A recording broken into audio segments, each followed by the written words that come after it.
Welcome, welcome, welcome to Women's Fighting for Health. Glad that you are able to meet us this evening. Thank you to the people that have showed up in the room. Thank you for those of you who are showing up Facebook Live, and to those who are on our Zoom. We just want to say welcome, welcome, welcome. So a couple of announcements. We do want to let people know that this is going to be our break. So after today's meeting, we will be breaking over the summer. So we will be back. We'll let you know whether it's not going to be August, September. So we're going to come back in September. So over the summer, Joe and I will be working on a whole lot of stuff so that when we bring it back for the next season, that we will have even more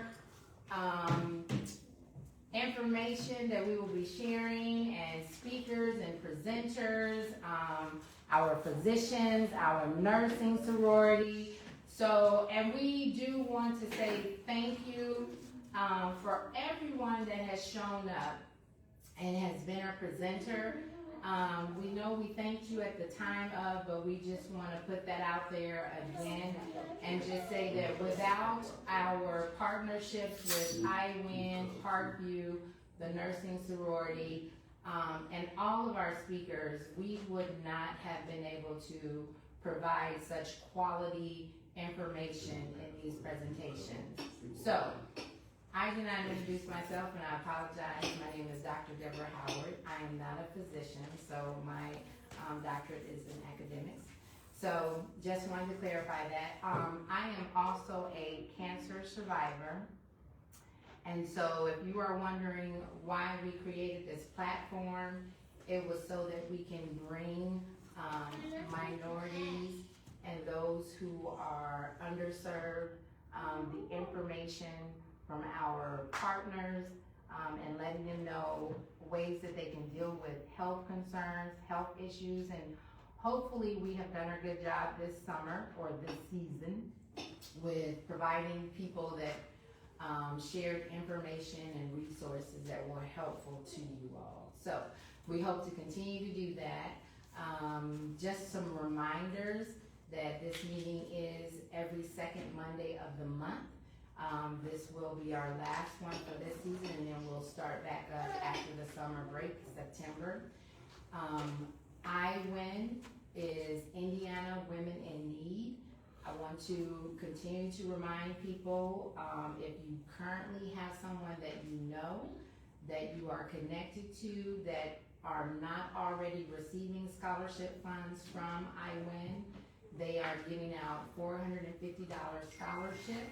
I signed my mother up for it because most of you know that my mother is currently going through her breast cancer treatments. She finished her chemo and she finished her radiation successfully. Right. She's now on her hormone therapy. But I ended up doing the application to see what that process was like realistically. And it was so simple to just complete the application, provide that to her physician. They did everything that they needed to do, and then they turned that paperwork in to IWIN, and then IWIN reached out to me on behalf of my mother, and they just confirmed a couple of details regarding it, and they started giving the gift cards, and you can pick between multiple different stores, gas, groceries, whatever it is your need is, you just let them know. So that was a great financial resource. So I will tell people, please, please, please, that process is so simple. So if you know anyone, you can share my information. They can DM me, and I will let them know. In addition to that, I'm not the only one. I'm not the holder. I'm not the gatekeeper of that information. If they are currently going through breast cancer treatments, all of those physicians should have access and knowledge of that resource. So if you don't remember what it is, ask your oncologist about it, and they should be able to provide you with that information as well. But if you go through my timeline, you'll see the information as well too. So today we have some great speakers that are going to be coming before us. And my first person that I want to introduce is Tanisha Washington, who's going to come to us with a very unique journey of regarding her family and her household regarding sickle cell. So, help me welcome Tanisha Washington so that she can come and share with you all her All right. story.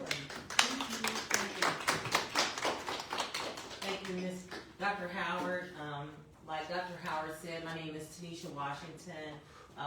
By profession, I have been a journalist and then a technical writer, and then eventually landed in business development. For the last 25 years, I've worked in corporate America, doing primarily federal proposals, initially for Department of Defense, and then moving into smaller business proposals, primarily working with various agencies within the United States Department of Health, particularly NIH. Today, I'm coming to you not as a professional, but as a member of the community. As Dr. Howard mentioned, cancer in her family. Unfortunately, my family has been absolutely ravaged by cancer. I lost my sister. My sister was misdiagnosed from the time that she was 10 years old until she was 23 and a half years old. She had a rare form of childhood cancer, soft tissue cancer. We lost her, unfortunately, when she was 24 years old. Additionally, that was in 1997. In 2015, I lost my father to liver cancer. And then, sadly, last year, I lost my son, Jelani Washington, to kidney cancer. Jelani was 15 years old. I am the proud mother of 2 sets of twins.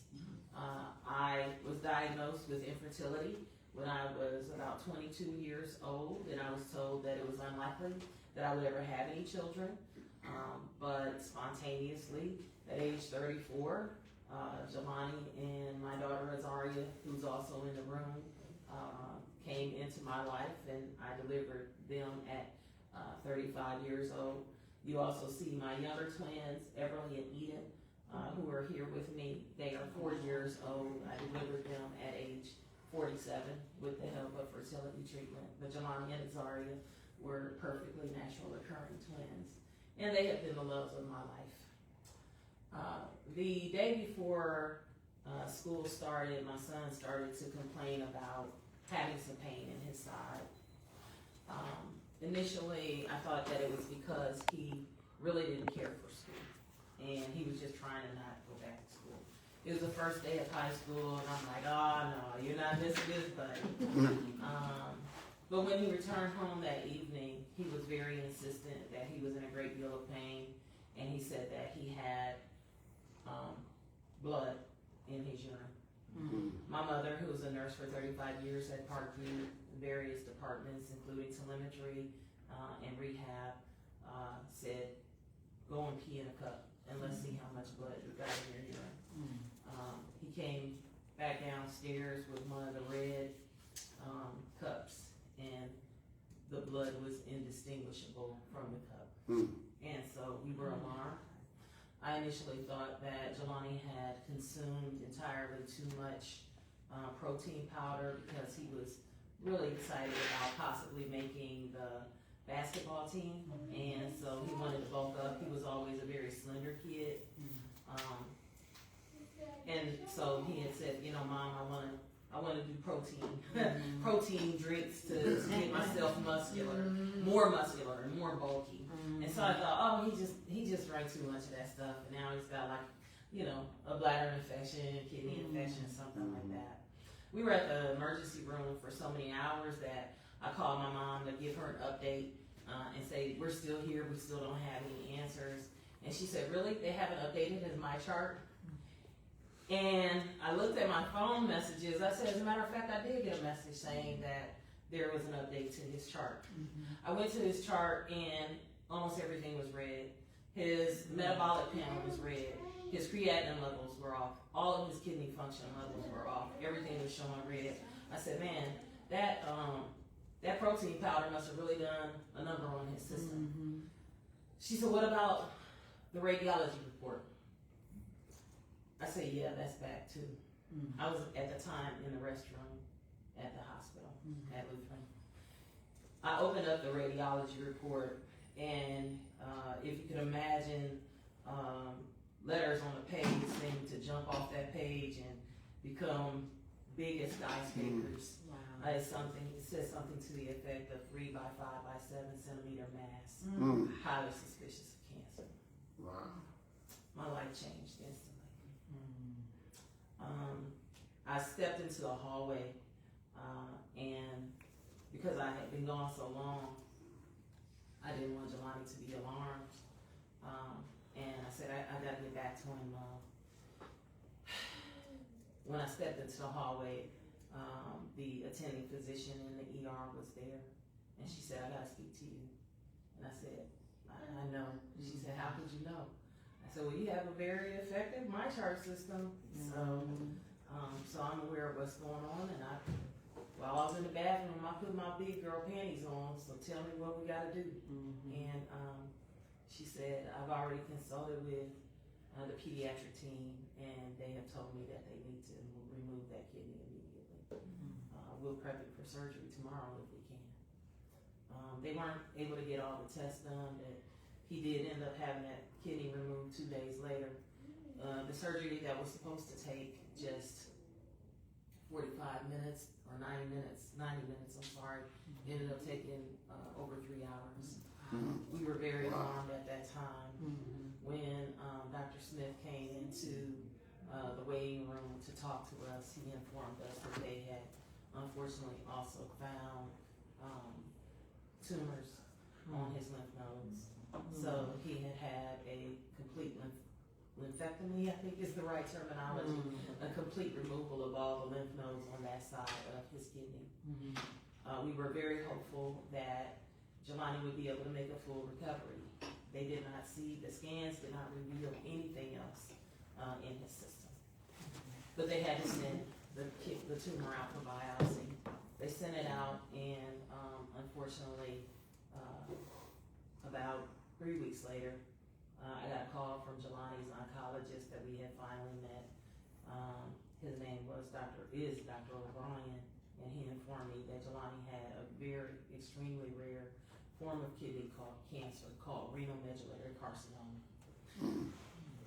I contacted Joe Ayers because I have heard his announcements about prostate cancer, and I applaud him for being transparent and telling his story. And when we tell our stories, we're able to empower others. My goal in telling this story today is certainly to empower others who are uninformed just the way that I was.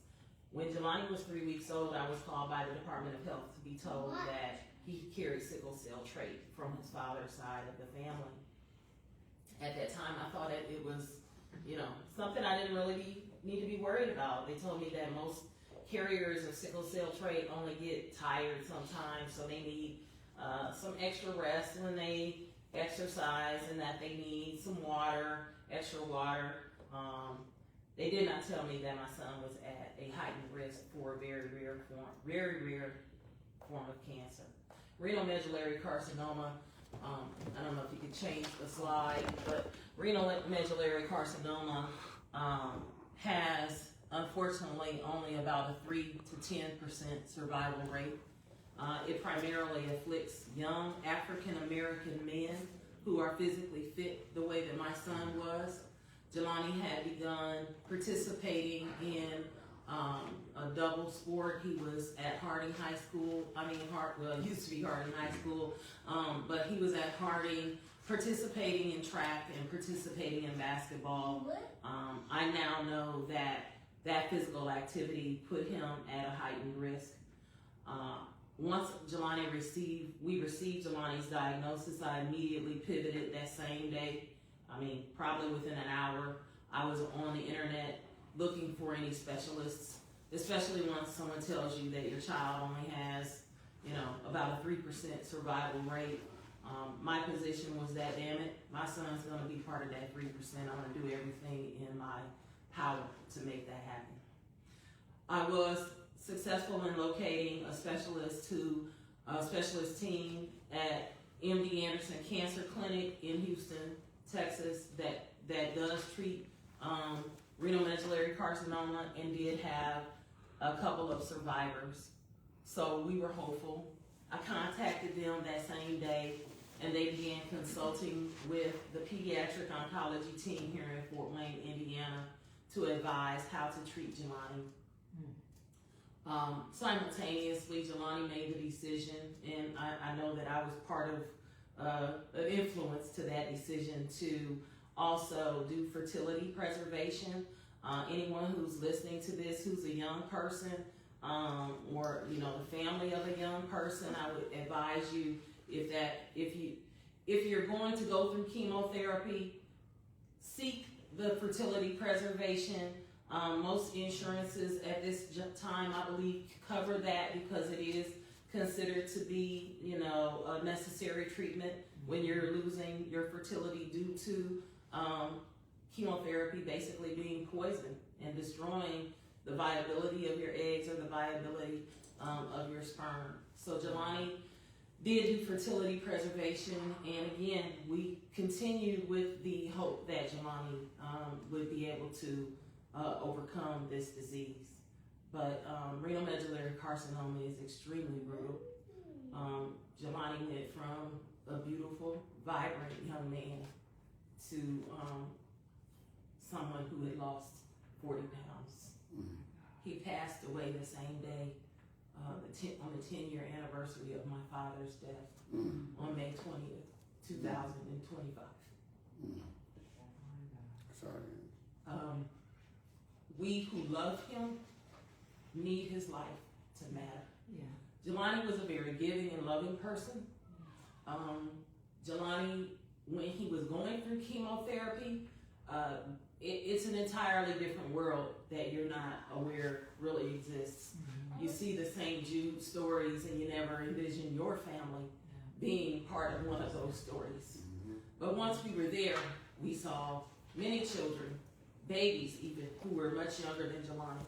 And all Jelani would say is, "Mom, I'm glad I at least got to be 15 years old."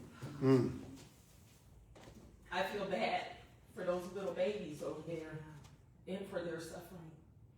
I don't want other families to suffer the way our family has suffered. I'm not going to say that had I known for sure they would have been able to save Jelani, because so much more research needs to go into this disease. And to my knowledge, there is only one team in the world that specializes in this disease. And as many of you in this room and listening online know, not as much money is funneled into programs for African American health, for Black people globally. But we matter. That's right. Jelani matters. If you have sickle cell in your family, trust me and believe me that even though this is rare, this information matters, because one single life lost to renal medullary carcinoma is too many lives. As with other forms of cancer, the survivability is very much impacted by early detection. Unfortunately, Jelani's cancer was not identified until it was at stage 4. By and large, and one of these slides that I have here, by and large, the cancer is identified at stage 4, because typically the people who have renal medullary carcinoma have no idea that they are sick until there is that pain in the side and the blood in the urine, and then the scan gets done. Additionally, unfortunately, a typical MRI does not show the extent to which this disease has metastasized. Our team at Parkview Oncology, Pediatric Oncology, we were all very hopeful. Jelani had gone through the first form of treatment that was offered, and we were extremely hopeful. Hey, Jelani's one of the lucky few that got it. The day that we went in, and Jelani delivers a very, very, very heartfelt and powerful message himself. I can never speak as powerfully as he did. on YouTube. If you go to our YouTube channel at Midwest Washington's, then you can hear him speak very powerfully about his diagnosis the very same day that we discovered the metastasis. Again, Dr. O'Brien and his team, we all thought that we were lucky until we did the PET scan. That PET scan revealed metastasis all over Jelani's body. And we were all devastated. But Jelani, one of his nurses, Michelle, messaged me just yesterday and said, or actually just this morning, and said, you know, Jelani had the heart of a lion, and I know that I'm his mom, but when you see my baby, you will see a truly beautiful human being, a powerful human being.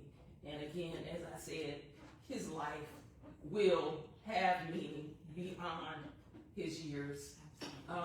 His sister and I have worked together to come up with an idea for a foundation that will properly honor Jelani. We have established the Jelani Washington Seeds of Hope Foundation. The purpose of the foundation is twofold. On the short end of the foundation, or the quick turnaround objective of the foundation, Jelani loved plants. He found joy and he found inspiration in living things.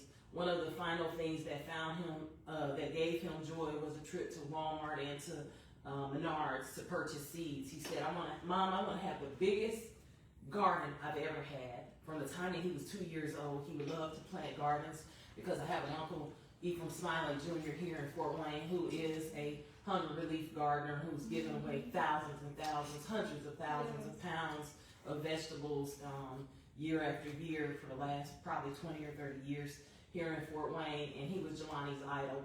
So Jelani had that goal of planting the largest garden. So what we want to do through the Jelani Washington Seeds of Hope Foundation is to provide seeds, provide plants, provide gardening kits to other pediatric cancer patients, and hope that growing something and nurturing something will inspire them and encourage them the way that it did for Jelani. On the second and more long-term goal of the foundation, Jelani, if you listen to my son, he's constantly talking about family. He would say, Mom, I'm glad I'm the one that's sick, because I wouldn't want you to be sick.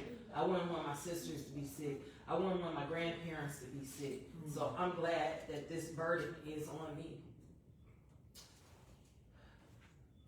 We as a family have struggled financially, emotionally, mentally, in ways that I can't begin to describe. The struggle is every single day, and that's something that would make my son very, very, very sad and distressed to see. And I know that he would help if he could. And so one of the goals of the foundation, the second goal, main goal of the foundation, is to raise a tremendous amount of money. The reason that we want to raise money is to help families like ours. Because unfortunately what happens, at least in my experience, is that there's a lot of support, understandably so, when a child is sick from cancer. That support dwindles off when a child dies from cancer. But unfortunately, again, as one of my slides show, but I haven't done a good job of speaking to them, is that families that have lost a child experience emotional, mental, and financial difficulties for years to come. It is not uncommon at all for siblings to be extremely distressed and need to be in therapy. We have gone to therapy. We have taken medications in order to be able to cope with this illness. Don't feel any shame in saying, you know what, I'm not doing well. You know, I as a mom, some days, I'm like, the best thing that I can do is just get up out of the bed. And if I at least make sure that my children were fed, you know, I'm not able to pay my bills properly right now. I put myself through college, and I very proudly have always paid my bills. It's very unusual for me to be in this position, to feel like, oh, now all of a sudden I'm a welfare queen or something. I don't even qualify for welfare because I spent my life trying to make sure I was not a burden on the system. And it's very shameful. At times it feels humiliating to be in the position of needing the assistance. But this is the thing that we particularly as Black people, need to remember here in this United States during this very difficult time when many of the protections that we have been accustomed to on the federal level are being dismantled, we can rely upon one another. The value of the community, the strength of the community, and there's no shame in saying, you know what, I need some help. Our family does need help. I want to take everything that I've ever learned in trying to build and grow money for corporate America and put that in the last years of my working life to helping other families, because that is the way that I can honor my child. That is the way that I can make sure that his memory always lives. And that is the way that I can find some comfort for myself and to be able to get through this struggle that makes me feel like not wanting to live some days. My daughters are the reason that I'm able to get up out of bed and to feel some hope. But trust and believe, he's the first thought that I have every morning. The last thought I have every night. So, I'm sorry for crying. No, you okay? You are fine. But again, if you have sickle cell in your family, please, please listen to me when I say renal medullary carcinoma, RMC. It's very important, it's rare, but it particularly afflicts people with sickle cell trait, which means that it particularly afflicts people of African descent. Thank you for listening. Please follow us on Facebook. Please follow us on social media, the Midwest Washingtons. Thank you so much. Anybody got any questions? You got any questions Yeah, for I'm me? so sorry. No, you fine. Any questions, please? I would love to have any questions. What? Yes, ma'am. I have a question.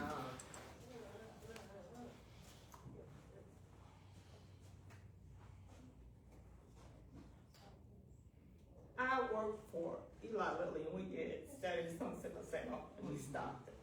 Have you reached out to the other two farm companies like Novartis and sent your thing in to them to support you? No, I wasn't aware that that was something that I can do. This is part of the reason why getting in front and learning resources. One of the goals of the foundation is to support families financially, but also to tie resources. Yeah. Because so many times what's happening is that there's help out there, but people don't know how to where's that. find it. Yeah. And I consider myself pretty good about doing research and all of those things. But when your mind is in a fog and you're living in a state of stress, it is very, very difficult to think clearly. Many people have wondered, well, why hasn't Tanisha just gone back to work? Many people think, well, she's just sitting on her ALS, with her hand out asking for something, but they have no idea how hard sometimes it is to even process basic information. I think about pregnancy fog, pregnancy brain, and many of us are moms, and when you were pregnant, you're like, man, I can't remember anything. What is wrong with me? When I first had my twins, I even told my mom, I cried, I said, I think I'm stupid now. I hope I'm not going to be stupid forever, Mom, because I used to be smart, but now I can't remember anything. I can't understand anything. Losing Jelani has had a similar effect on my brain. Yeah. I can't remember anything. I can't function properly, and I don't feel like myself. Yeah. But again, as I said, if at any time you should feel like it's fine to ask for help, it's fine to not be yourself. If you can't ask for help and be unashamed when you have lost your child, I don't know when you can. I equate it to when you get ready to give birth.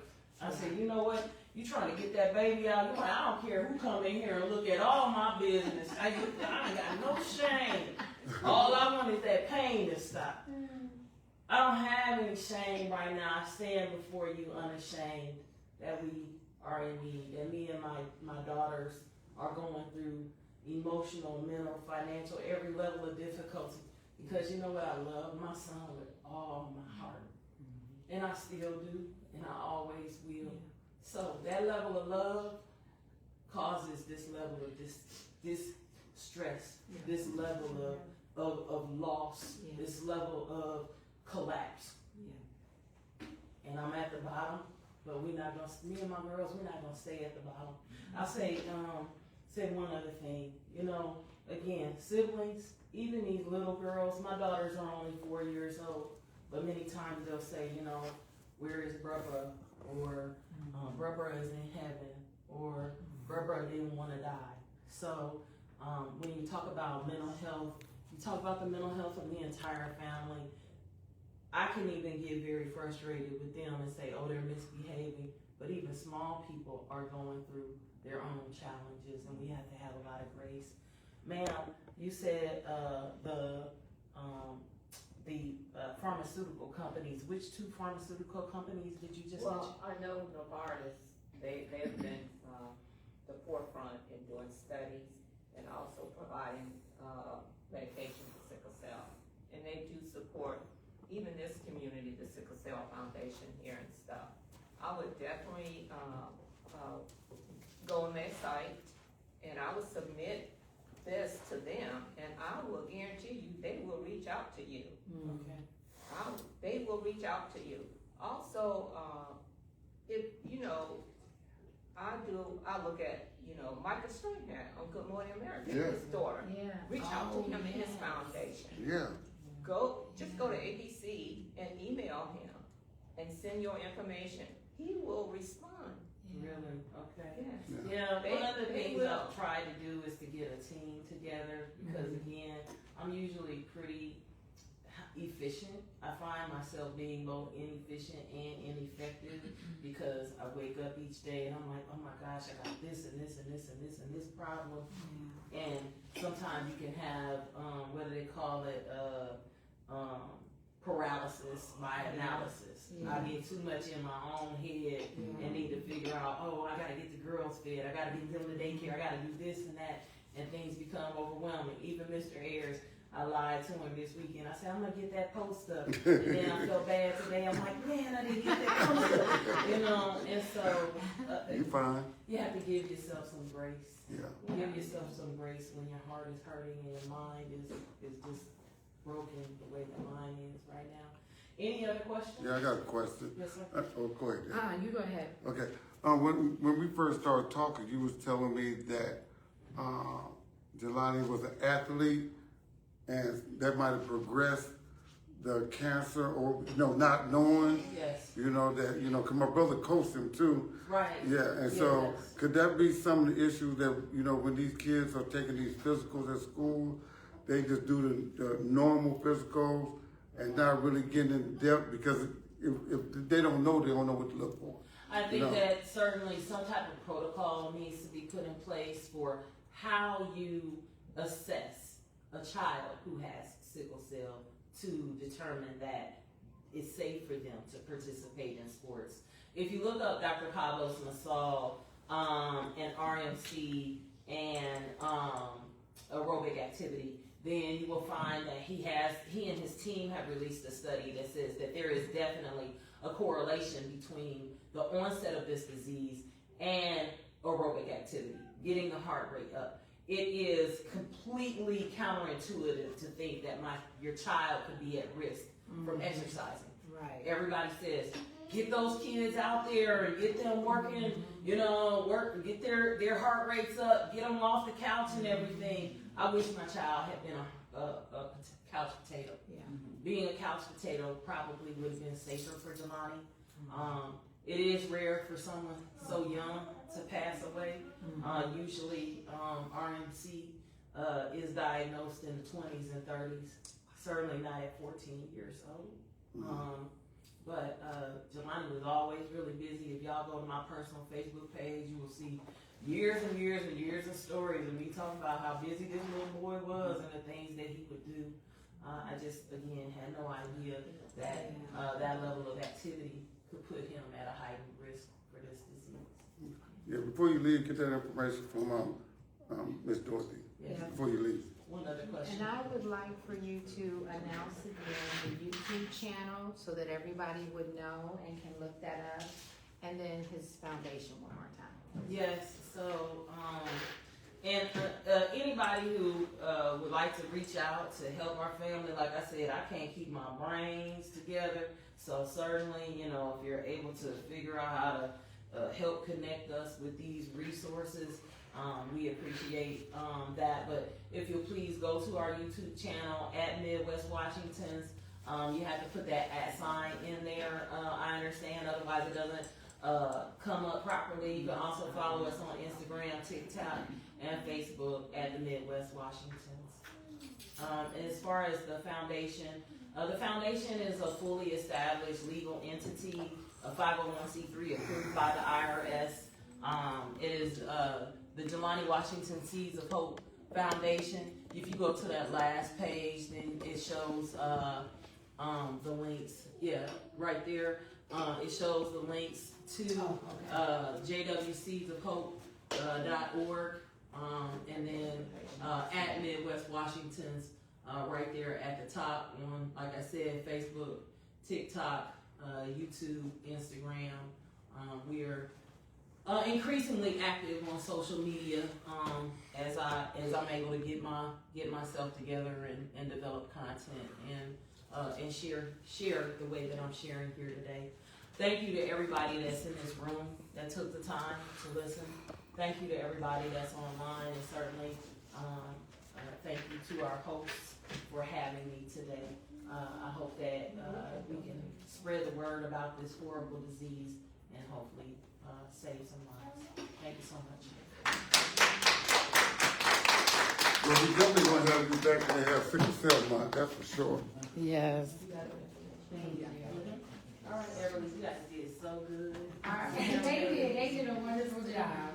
I hope that everyone had an opportunity to listen to Tanisha Washington's story about her son, Jelani Washington, and sickle cell. If you know someone that has sickle cell, please share today's episode with someone. We don't know what we don't know. So research, we know that we need more funding poured into research.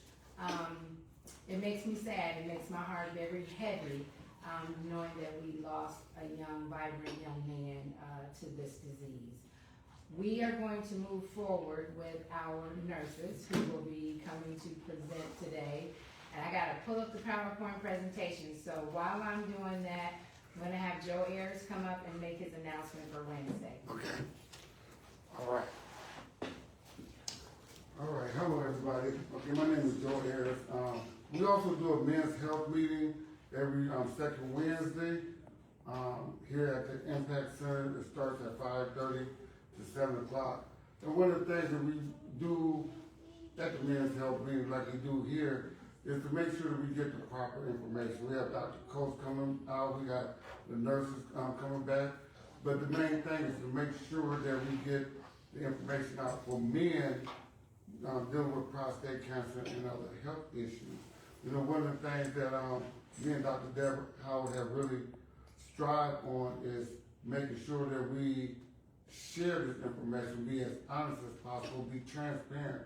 You know, because being a cancer survivor, a lot of people don't even understand the nature of the roller coaster, the emotional part, any terminal illness.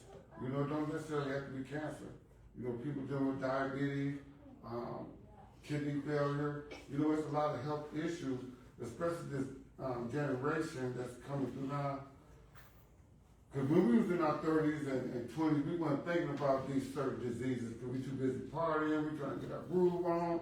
But as you get older, your body will let you know, you know, and like with Jelani being 14 years old, sometimes the body don't give that signal till, you know, find out that his stomach is hurting, you know, then the blood, then are some of the signs that, you know, you start seeing. But being younger, sometimes don't get it till it's too late, you know, but us being older, we know our body because we've been around for a minute.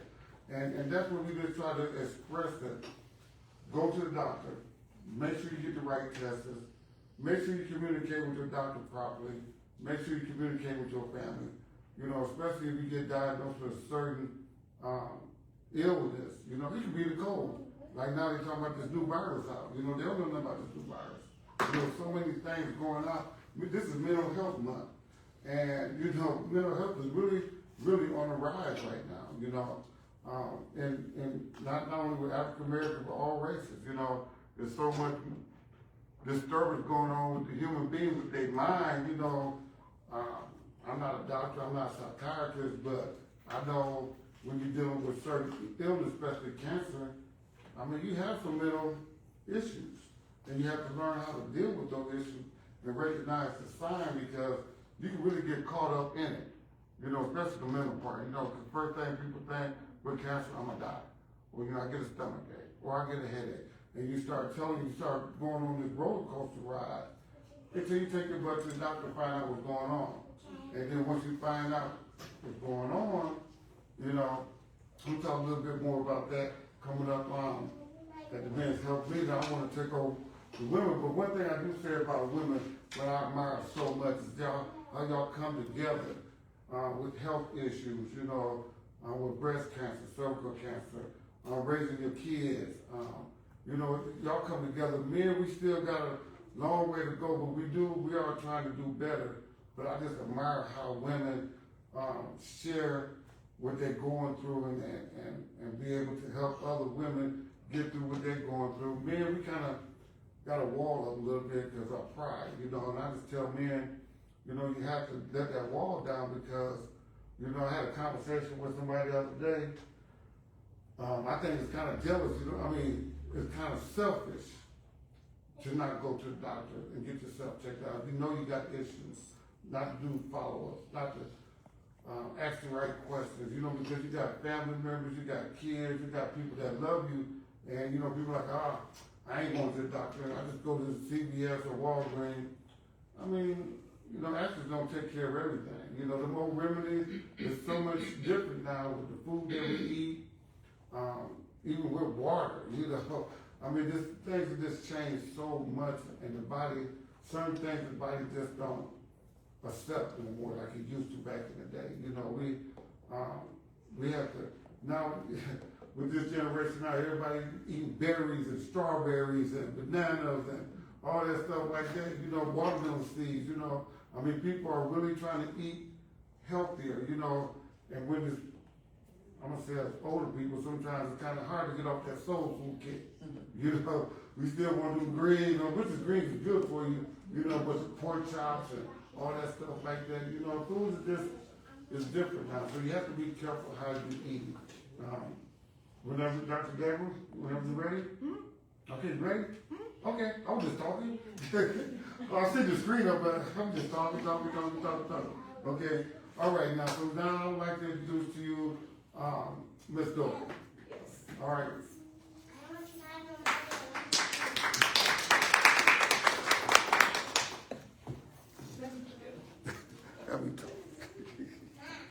Thank you, and thank you for your information. It was really enlightening, and I will keep you and your family in our prayers. Our sorority, we're just talking about how we can help you. So, but definitely, I got some more notes there for you to reach out to other foundations and people that would definitely, we might be seeing you on TV soon. So Thank you so that would much. be good. But my name is Dorothy Jackson, and I'm a member of Codified Sorority Incorporated, the Zeta chapter, and we're a National Professional Nursing Sorority. So you have to be a registered nurse to be in the sorority or nursing student. And in the room, I have my sorority sister, Jelani Johnson, who is our chapter president. And Stephanie, my ride and go.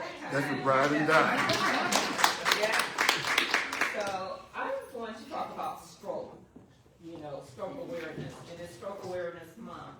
And the reason I thought this was so important is because this is one of the disease in our community, African American community, that really affects us, and it's very important. So I'm just going to look at what is the stroke and what is the cause, and the stroke risk factors.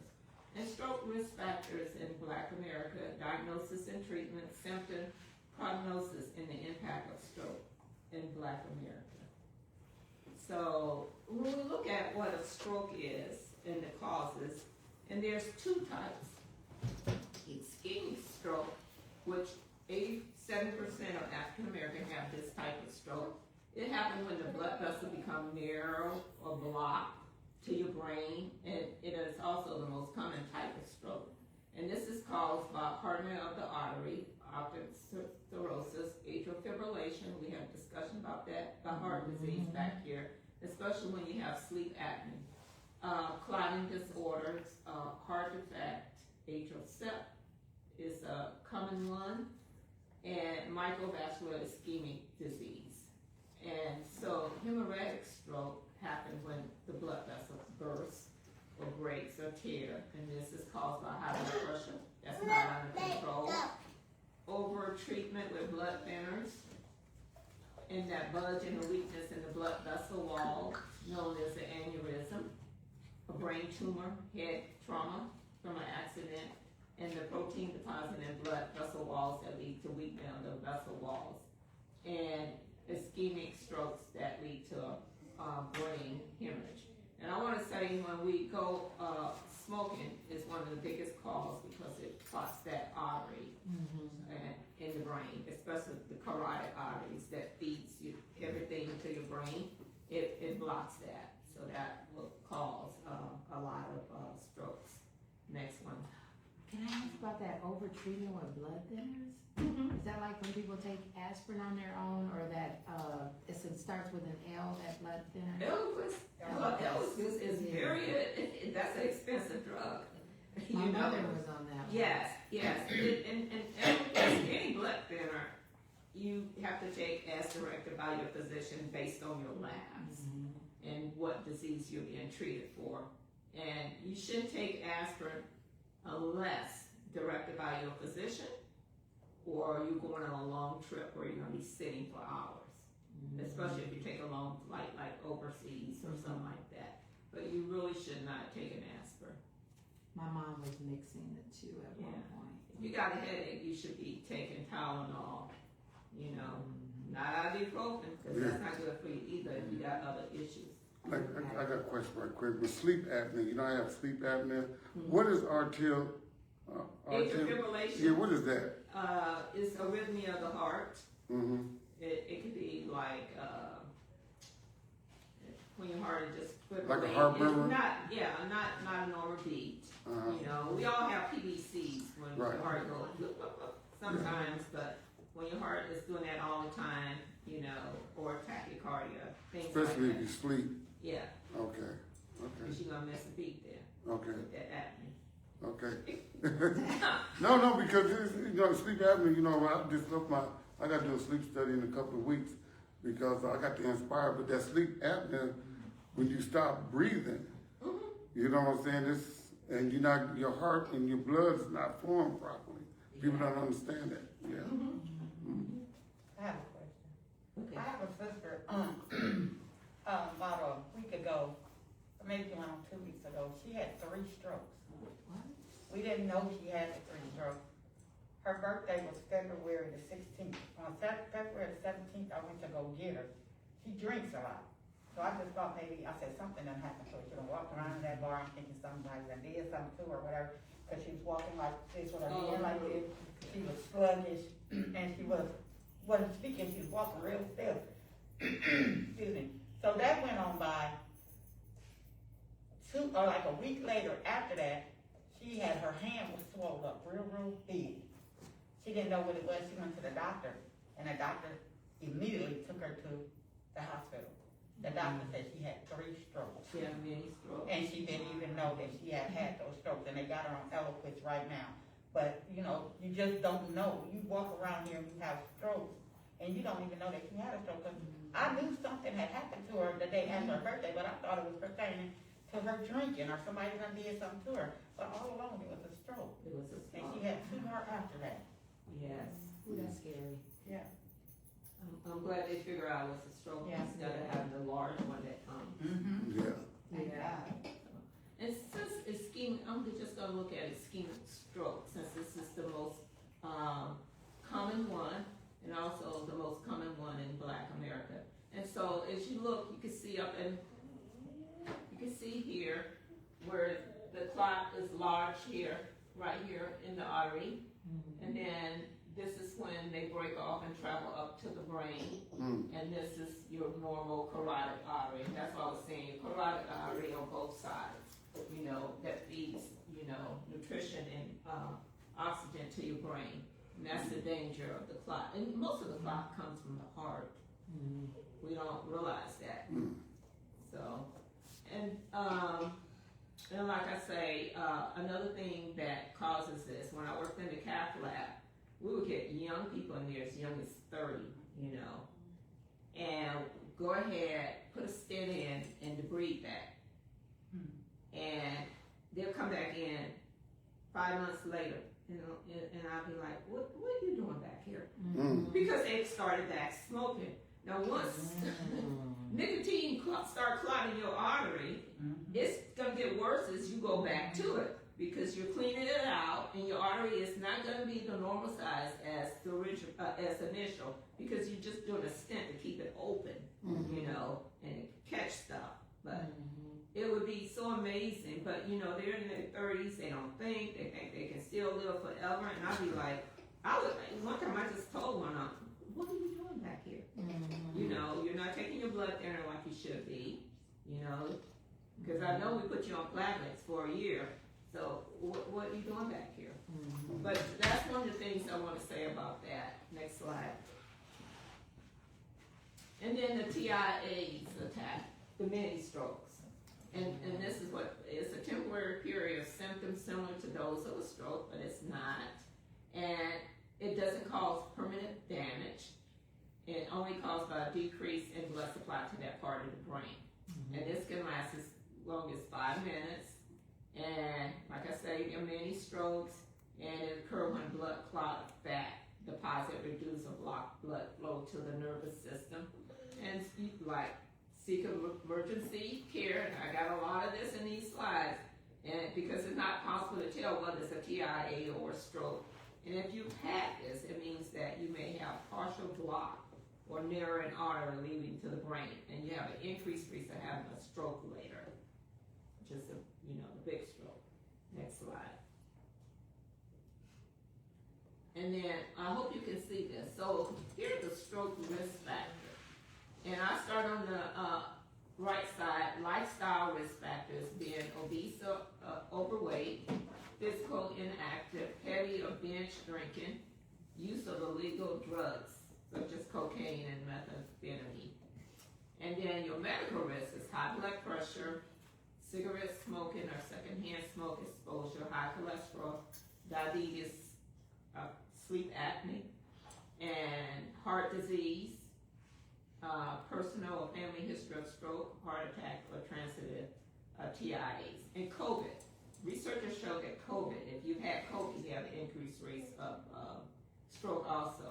And then other factors associated with high risk of stroke include your age, over 55, race and ethnicity. African America is number 1 on the list. We're the one who have most strokes. Sex, men have a higher risk of stroke than women. And hormone, taking birth control pills or hormone therapy or estrogen. And that's why they don't provide estrogen now during menopause. That's an increased risk of stroke. But I want to, you can go to the next slide. But I want to say this. My grandmother had 16 kids, and this is the weirdest thing. My grandmother had 16 kids, and she had 5 boys. The oldest 2 sons and the youngest son both had a daughter who had a stroke and died. I had 3 cousins die with a stroke, aneurysm. They were all under 25. Oh my Wow. All under 25. So it was, when my 3rd cousin had a stroke, I was still working in surgery, so I went to Dr. Dozier, and I'm like, is this something? I said, none of her girls' kids that had a stroke, it's just the boys. He was saying, no, but I would tell you that, you should know it runs in your family. He was very good, he says. And then that's when I learned about stroke, and Black people really got into it. But I would tell people it is the weirdest thing. Stroke, is genetic, it runs in the family, but it just happened to be with my uncle and their kids. But I've had 3 cousins under the age of 25 who had an aneurysm and died. Wow. You know, the one that was along with me, we had went to school. She worked half a day at Walgreens when they had it in the mall. Got off, out of school early, went to work, was there 2 hours, had a stroke. You know, and I would say all three of them had the worst headache. They told their mom they had the worst headache ever. You know, they had never had a headache like that before. So. You know, I know they say some people they get aneurysm from yelling all the time because their blood rushes. Is that part of it? Or, you know, because they say the blood is rushing up to the head. Well, stress plays a part in yeah, it. stress. I don't know about that yelling. I mean, you know, people be yelling and screaming, you know, because they arguing. I mean, I don't know, because I know my neighbor down in Indianapolis, she died because she always was yelling at her kids. She's probably stressed with her kids. Okay, I just thought I'd ask. I do have, okay. If it gets to the point where you're having an aneurysm, is there any way to stop that? For instance, I know that for heart patients, they'll say keep a baby aspirin and at least take that. If your cousins were already aware that they had a sibling pass away that way, is there anything preventative that they could have done? Well, I will tell you this. They were all first cousins from my uncle, so it was not the siblings.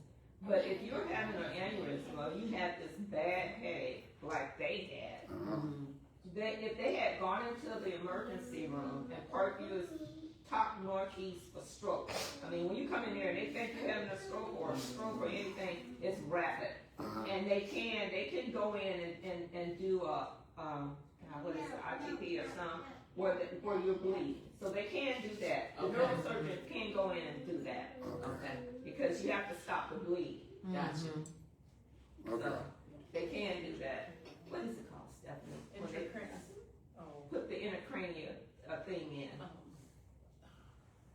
Yeah, that's what it is. Yeah. Exactly what it is. Yeah, they put it in. Yeah. So if you're having a horrible headache, Well, I'm gonna tell you what my aunt, two of them said about two of my cousins. They both said it was the worst headache they had ever had. And my last one who passed, and she said she had woke up with a headache. My aunt said she woke up with a headache. They went to Walmart and went to Mars and came home and she was still complaining. And she said, well, just go lay down, you know. And when she went in to wake her up, that's when they found her. And so the thing to me is, and you know, I really don't get a headache unless I'm hungry or stressed out. You know, but if I'm having a headache, like I never, and they say, you know, you've never had nothing like this, you need to go to the ER. So, but some risk factors for Black Americans is, like I say, high blood pressure, overweight and obesity, diabetes, sickle cell anemia, high cholesterol, smoking, not exercising regular, and stress. We always stressing out about something. Stressing about my internet. I ain't had internet since last night. So bad. Ain't got no internet, I'm mad. I can't even look at TV. Credit that account. No. It's symptoms. If you or someone who you think is having any of these symptoms, you need to go ahead and go. It doesn't hurt to go to the ER. So don't. It's always just be on the safe side. You know, my kids call me and they live out of town. Like, go to the ER. Go to the ER. Yeah. I tell them that. Yeah. You know, and you know, symptoms, trouble speaking, or understanding what they're saying. You know, that numbness and weakness and paralyzing of the face, you know, or the arms or hands or legs, problem seeing in one or both eyes, headache, trouble walking, and, you know, think fast and seek medical attention quick. Okay, the next one. And so stroke warning signs, you know, like I say, signs and symptoms of stroke can be different depending on what part of your brain is being impacted. No matter your race, fast. And can help you recognize several common stroke symptoms and remember what to do. The face drooping, your arm weakness, speech difficulty, and it's time to call 911, and that's what FAST means for stroke, and you see that all around the hospitals. And like I say, here we go again, stroke is an emergency, call 911 if you have any of these symptoms, and fast treatment can result in better outcome, and that is so true. Yeah. The faster you're treated, the better your outcome is. Yeah. Okay, and then how do we diagnose a stroke? Blood test, CT scan, EEG, EKG, MRI, and that's exactly what they do when you go in to be worked up as a stroke. And like I said, it's fast. All this stuff is done. If you ever been into Parkview ER, and I'm not just bragging about them, all this stuff is done within the next 30 minutes. Because that team comes, they have a stroke team, and they come in and they go boom, boom, boom, boom, boom. So they have an idea of what's going on. And the treatment you need would depend on, new factors, including how much the stroke damaged your brain, what area of your brain is affected, and which type you have. So how do they determine that through blood tests? They do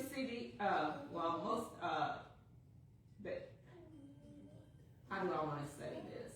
There's certain tests they do that affects when your brain tissues are damaged and your heart tissues are damaged. Those are elevated.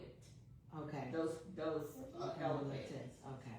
So, and usually the standards CBC, Okay. but they're elevated. Go ahead. You probably have more. Oh, than no, it's, you did, yeah. Okay. That's what we're saying. Yeah, 'cause they're elevated. okay. So are there things? Okay, so I'm on. But they'll do a scan of your head, and then they're Okay. gonna do the EEG is the electric wave Right. of your brain, and that's definitely gonna show activities there. Okay. And then the EKG of your heart, if they work in patterns, Right. if your heart, your brain, and your kidneys is messing up because they all work together, that's gonna be abnormal too. Okay. And then the MRI is the last one they will do, the pinpoint, the bleeds. I don't know if I'm getting ahead of you, but I know some people that have strokes in the reverse because you have damage to a certain of the brain, you can't move your hand or you're slurred, you can tell when certain people have strokes, the way they walk or the way they hold their hand, but some of it is reversible. It's I would say reversible, I don't know. yeah, when you first have disabilities from a stroke, a new stroke, it depends on what type of stroke it was. It depends on what part of the brain was on the right, the left, or the back part. Now, usually when you have a stroke back here up in here, the lower medulla area, you usually don't survive because that's your breathing center back here. Okay. That's the ones that control your lungs and breathing, and those people usually don't survive. Okay. And that's where you're gonna get a lot of the blood aneurysm back up in here and on that Blood clots and all that. side. Okay. So that's why they have a lower survival rate. Okay. But like I said, depending on what side, left or right, always the right side they say have a better outcome in the left because the left control a lot of your conscious thinking, your motor part and stuff. So that's kind of it. But disability can be short, and it depends on, like I said, what side, your treatment, how fast did you get to the ER, and how fast did they treat you, and also your medical history. Yeah. It just depends on what you got going in, and your medications you're on. And being hard-headed, that's the worst. I have one question. So, if they did blood work or any of those, would they also be able to determine the TIAs? Yeah, if you go in, it'll work you up similar to this. So, yes. okay. For TIA, yes. Okay. The only thing they might not do is an MRI, Okay. but they would do all of that. I have so Okay. many questions running through my head right It's now. a I'm lot gonna talk of to you information, later. and I tried to not put a lot into it because I still got a lot of slides, but I know, but I have so many questions because, but I'm gonna talk to you later. okay. And then treatment. If you experience a ischemic stroke, remember this is the plaque of the blood blood clot that caused it. So you're gonna have thermolytic medication, which is thinner, or they will go in and take that clot out, and that's just surgery, and it's called an endarterectomy, or they go in here and remove it. Their clots. Is that the one where they go through your leg, through your arteries? Okay. Yeah, they go through your leg just like you have in your heart surgery. What we call it? We make you think now. I'm thinking, I've had a long day. I've had a long day at the wound clinic. Okay, with Mom. yeah, I know, I'm just messing with you. So, Go Blood ahead. clots, I'm assuming, can only be removed or broken up through medication. I mean, it's probably not. well, something yeah, you medication or depending on the size, they can remove. Coil. Yeah, They can go in with a coil and pull the clot out. can- Okay. it depends on, you know, But how we good that clot ourselves is. cannot go in and do something right or better. No, Once it forms, it's there. it's there. Okay. Get to the doctor. Yeah. Go to the house, all right? Yeah. You know, when you're taking care of elderly parents and you're having that conversation, that's more challenging getting them to the doctor. I know, 90-year-old, she's got me stuttering. My mom at the wound clinic for over 4 hours a day, and then, I shouldn't say this, I may tell you later, but Yeah. I was dealing with somebody new and I had to Okay, Yeah. go ahead. check them. Yeah, Yeah, so. we all do. Yeah. They doing it right? Yeah. Yeah. So, anyway, yes, and then your blood pressure definitely will be managed during this time period. Blood pressure is a big deal when you have a stroke. And then, like I said, if you have a hemorrhagic stroke, which is a bleed, and the main thing is to control the bleed, you know, and you need medication to stop the bleeding and manage your blood pressure, and that's exactly what they're trying to do. And then they can reduce the intracranial pressure around your brain, and that's when they go in and put the little, I can't think of, we used to do them all the time, it takes 10 minutes, bring them back to safety, pinpoint what the bleed is, and the pressure, and it relieves the pressure and the bleed. What do we call it? Can't think of it. But that's that, I should. And what is the survival rate? It's hard, like I say, because a stroke doesn't a rate that applies to everyone, can be fatal, it can cause permanent disability, but there's no set recovery time or outlook that's accurate for everyone. It's just like therapeutic medicine, everybody is different. Yep. And we have to remember that. And you take family support to help the team that's working with your family member to let them know how you were before you came in there and what you expect. This is the time that the family speak and say, look, we need this to happen. Because that patient usually is not in a position to say that. And usually, like I say, ischemic stroke usually have a better outcome than hemorrhagic strokes. But that doesn't mean your recovery will be easy, faster, or better if you have one type or the other. And then, like I said, recovery time is how quickly it was treated, which area your brain it affects, and which type of stroke you had, and your overall health prior to having the stroke. And that's how they do the prognostic for your stroke. And then complication, as you know, a stroke can sometimes cause temporary or permanent disability. Like I said, depending on what happened. Complication depending on how long the brain lacked blood flow and which part is affected. And it may include loss of muscle tone, known as paralyzing, and trouble talking or swallowing, memory loss or trouble thinking, emotional symptoms, pain, numbness, changes in behavior and self-care. And I know people who have stroke, if they have pain, that pain is real and that numbness is real. And that's something as whoever's caring for them or a family member need to realize it's there. You know, and you would think it's not, but it's there. Okay. And stroke rehab is an important part of the stroke treatment. You need rehab to help you adjust to changes in your brain, body after a stroke. And a lot of stroke patient, you know, do have a mental, block outcome, they don't wanna accept their thing. Right. I've cared for, before I went to surgery a long time ago, where they would just ignore you and you'd be like, trying to help them, you know, telling them PT is coming, you know, you need help, and they'll turn their face and do this, and I'm like, okay, you know, but Stephanie, you probably did a little too, but they don't. It's hard. They don't want to accept the fact what has happened to them. Right. But like I say, there's different types of therapy and PT. Cognitive rehab help you to improve your memory, concentration, and other mental ability. And your occupational therapy helps you to complete your daily tasks, just things you need to learn how to feed yourself and move. And physical therapy is strengthen your muscle and balance, you know, learning how to walk again and then use your leg. Because like anything, after you have a stroke, it's all about repetition.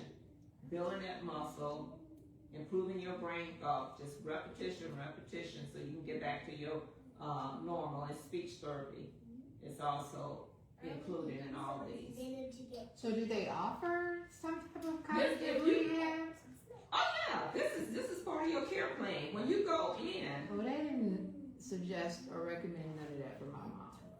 are you serious? I'm very serious. I'm gonna talk to you afterwards. But no, none of this. So we learned that there's some type of short-term memory loss behind a stroke or TIAs, but ain't no cognitive rehab. They've not said anything. That should be there. That's part of the protocol. That's a clinical pathway. That should be when that patient come out and that diagnosis there, and that diagnosis come up, and those nurses who does those the care team period should have those care plans in there for your mom. You know, now you can take away and delete certain things out of the care plan, but the major things for educational and rehab, those should not be taken out. Yeah. Because those automatically populate according to the diagnosis. Yeah. And you know, and then you want a reliable historian, like you gotta be truthful about what's going on, what their baseline is. Right. And they kind of skew the treatment plan if, you know, not being upfront and honest about, Right. you know, if you say, oh, everything's fine, she's, you know, that kind of, you know, Yeah. that would set things differently. Cause I take my mom in and she'll say something different. I'm like, no, you need that. Interject, I override her all the time. Yeah. you gotta I'm like, interject. no, and she said, she can't do nothing. And Yeah. I tell them that she cannot do that. So that's interesting that you say that because dealing with stroke symptoms and early onset of dementia, you try to tell the care team that, but they still listen to the patient. No, you need to override them. Yeah. I need to talk to y'all. Yeah. I need to talk to y'all. Yeah, because a lot of times, like you said, when you go to the emergency room, some families don't know what to say or what to ask for. You know, because they, you know, when my mom had a stroke, if you don't know, you don't know. And then sometimes doctors or the team, they'll just push you on through, you know, not because you don't know, well, my mother needs some, the first one, Cognitive rehab. rehab, for sure. Yeah, for sure, you know. Now I gotta think of who I need to go back to, cause I Yeah, who to need follow You up. need to go talk to her nurse right now in the physician who's caring for your mom and Right. tell them you need that included in her plan. Oh, I'm planning on it. Yeah, you can do that. And you can always update the plan, care plan. Okay. You can always do that. But that's where family come in, because that's one of the initial assessment going into the hospital. What was she like at home prior to this event? And that's what you put that in there. Right. She was doing this and that. And that's the goal, to get her close as possible back to what she was prior to the event. Yeah. Okay, thank you. That's very helpful. Very. Okay. Next one. Asking for some things. And then the impact of stroke in Black America. We have the highest prevalence of stroke and higher death rate from stroke than any racial group, period. And Black stroke survivors are significantly less likely to be treated for many complications, including fatigue, depression, compared with white stroke survivors. Young people under 65 who have diabetes and have an ischemic stroke stroke are more likely to be black. Ischemic stroke are caused by a blockage in the artery. These account for about 87% of all strokes in black people. And black stroke survivors are more likely to have difficulty doing daily activities. Also, black stroke survivors are more likely and white stroke survivors to have a second stroke within a year and more likely to die from a stroke. And this has a lot to do with how we look at ourselves, how much support we get. Insurance is a big thing here. Getting that physical therapy and stuff. Once you leave the hospital, you still need to continue that. All that makes a big difference. So, and just not being on top of our medication and stuff, because that second stroke that you die from is from the same type of stroke that initially caused you with that. And a lot of people just don't have people to help them out. Right. The next one, it's a burden on our. And then why are black people at higher risk for stroke? This is not clear or anything. We don't know the reason it is. You know, we have a lot of risk factor and society challenge that may underlie new cause cases of stroke in Black America. But the experience of racism, which is all the bottom of most of our health issues, that biases, results in chronic discrimination, stress, depression that adversely impact Black Americans. And excessive stress can lead to long-lasting and accumulated damage to the body and brain, resulting in deteriorating health in early adult among Black population. And that's the only thing I have. I had too many slides. No, you're fine. Okay. You're fine. You're I fine. had too many slides. No, that was good. When a person has a stroke and they lose the left or right, is it they not getting the signal no more? Is that part of the brain dies because not get the blood in there? Once your brain tissue dies, it's gone. The brain is the only part that don't regenerate. Okay. It does not regenerate. Oh, I will okay. tell you this, when I was in surgery, I talked to a neurologist, and he explained something to me. He says the human brain is just like the ocean. We still have a lot we know, and it's a lot That we don't know about the ocean, yeah. So he told me that. He said, always keep that in mind. Yeah. You know, this was really good, Ms. Dorothy, because I think once it dies, it's gone. And that's why when you have a stroke, a hemorrhagic stroke, and they can save you, that brain will automatically reroute that blood vessel flow to another part. So don't go to that part of the brain no more. Just they will reroute the brain automatically. The blood system will reroute that blood flow. wow. But once the tissue is gone, it's gone. It's gone. Well, people, thank you. Any more questions for Ms. Dorothy? Thank you. Okay. All right, thank you so much, Ms. Dorothy. Okay.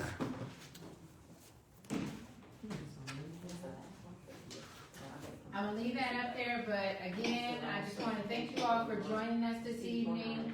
A couple of reminders. My name is Dr. Deborah Howard. I am the facilitator of Women's Fighting for Health that is hosted every second Monday of the month. We are going on break for the summer. We will resume having these meetings again starting in September. We will be working diligently over the summer to get our presenters all set up for the upcoming sessions when we start back up in September. I want to remind people about IWIN. If you have an oncologist, if you are in any stages of any forms of cancer, IWIN stands for Indiana Women in Need. If you know someone that is currently receiving breast cancer treatment, whatever form they're in, have them DM me or have them go to their oncologist, because I'm sure they all know about this program in Indiana. And they can apply for the scholarship, financial scholarship that they offer, which is up to $450. It can help with house cleaning, yard work, gas, groceries, medical bills, massages, medication. So there's a wealth of things that it can be used for. And again, I just want to say the process is really easy because I did it for my mom. a few months ago, and she's been using her gift cards here. We just got her last one, so it is a very easy process. You can just go on the website. I keep applications as well. I can send those out to you. You just fill out your information and give it to your physician, and they will fill out the rest of that information and send it directly to IWIN, and then they will contact you. That process is very simple. Do not let having a financial need and pride prevent you from that. That is money that's coming from grant money, somebody who cares. And so take them up on that $450 scholarship. It's been very helpful. So you got a question? Yeah, can you just tell people to be careful of the scams that's out there? Because they almost got me, try to, where you get these many patients and, but they don't do like the IWIN does. They didn't ask for the doctor information. They just try to get your bank account number. Somebody they're going to deposit money in your account. So I would say if you are being contacted by any type of company and they are asking you for protected private information about your bank account, about your social security number, nobody should be contacting you, asking you that information up front. Because you got cancer. I'm gonna need to be face to face with you in the office, on the computer, entering my information. If anybody is asking you for that information, please decline, block them, get rid of it. Because even if you do the research, because Joe did research, I'm like, I don't know if that sounds real. Because nobody should be asking anybody to participate in anybody and they're wanting that type of information. IWIN is not asking you for the information.